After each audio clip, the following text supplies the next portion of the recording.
విశ్వవిఖ్యాతమైన పూరీ జగన్నాథ స్వామి రథయాత్ర సందడి మొదలయ్యింది. ఈ వేడుక కోసం ప్రతి ఏడాది ప్రత్యేకంగా తయారు చేసే 6 రథాలు అమావాస్యకల్లా సిద్ధమవుతాయి. గరుడధ్వజం ఉన్న రథంలో జగన్నాథుడు, తాళధ్వజ రథంలో బలరాముడు, పద్మధ్వజ రథంలో సుభద్ర మూల విరాటులై కదిలివచ్చి 3 రథాలను అధిరోహించి ఊరేగింపుగా బయలుదేరుతారు. ఇందులో జగన్నాథుడు కొలువుతీరిన రథం అన్నిటికన్నా ఎత్తైనది. మిగతా 2 ఒకదానికొకటి మరి కాస్త చిన్నగా ఉంటాయి. ఆ రథాలకు అలంకరించే రంగుల రంగుల వస్త్రాలు, రథాల పీఠాలు, స్తంభాలు, కొయ్య గుర్రాలు అన్నీ వేటికవి ప్రత్యేకం. లక్షలాది భక్తులు పాల్గొనే ఈ రథయాత్ర అంగరంగ వైభవంగా జరుగుతుంది. జగన్నాథుడు శ్రీకృష్ణుడి స్వరూపం. సోదరుడు బలభద్రుడు, సోదరి సుభద్రలతో ఆయన ఒకే పీఠంపై పూజలు అందుకునే విశిష్ట క్షేత్రం పూరి. ఇలా అన్నా చెల్లెను ఒకే చోట కొలిచే క్షేత్రం మరొకటి లేదు. బ్రహ్మ, పద్మ, స్కంద పురాణాల్లో జగన్నాథ రథయాత్ర ప్రస్తావన కనిపిస్తుంది. ఇంద్రద్యుమ్నుడు అనే రాజు గొప్ప యజ్ఞం నిర్వహించాడని, దాంతో సాక్షాత్తు నారాయణుడే దారు కుయ్య దుంగగా సముద్ర జలాల్లో తేలి వచ్చాడని పురాణ కథనం.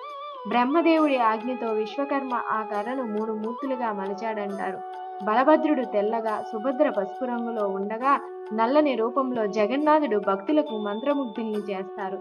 అందుకే ఈ జగన్నాథుకి నీలమాధవుడు అని పేరు.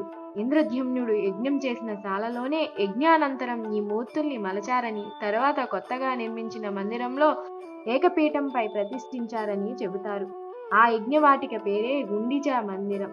ఏటా సోదరీ సోదరులతో ఊరేగింపుగా బయలుదేరి జగన్నాథుడు వెళ్లేది పుట్టిల్లు అయిన గుండిచా మందిరానికి.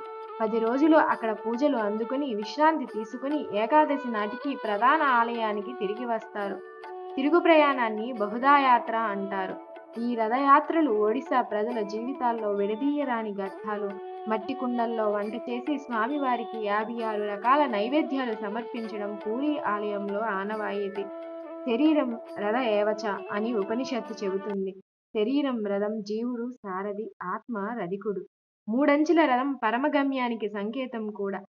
సత్వ, రజ, తమో గుణాల వల్ల ప్రాకృతి శరీరంలో బందీ అయిన జీవుడు సాక్షాత్తు శిరస్స సమానుడైన ఆ భగవంతుడే. ఈ సత్యం గుర్తించమని జగన్నాథ రథయాత్ర చాటుతుంది. అసత్తు నుంచి సత్తుకు, చీకటి నుంచి వెలుగు